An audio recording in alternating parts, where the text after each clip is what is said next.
Vamos dar uma olhada nessa 103. Antes da geração do céu, teremos que rever a natureza do fogo, do ar, da água e da terra. Aí, aqui ele vai apresentar então um texto de Platão, né? 360 a.C. Primeiro, em relação àquilo que chamamos a água, quando ela congela, parece que estamos olhando para algo que se tornou pedra ou terra, né? Ou seja, ele está primeiro falando de um fluido que quando congelou virou sólido, né? Quando ela derrete e se dispersa, ela vai se tornar bafo e ar, né? Ou seja, ela vai se transformar então em vapor, né? Que quando é queimado, torna-se fogo, né? Daí, isso não tem muito a ver com os estados da matéria, né? Mas tem a ver com a injeção de calor, que é o que justamente está fazendo a injeção, a remoção de calor, que é justamente o que está fazendo a transformação entre os estados aqui, né?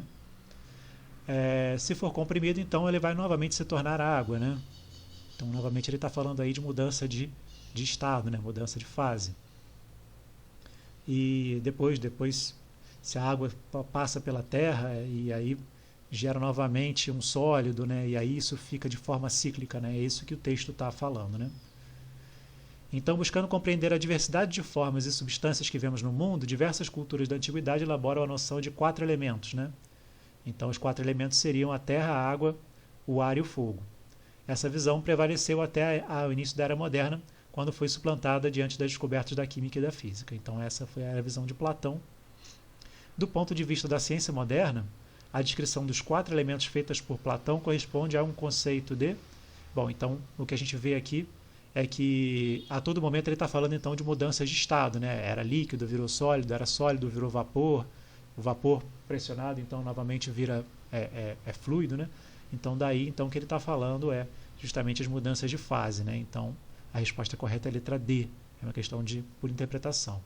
Bacana?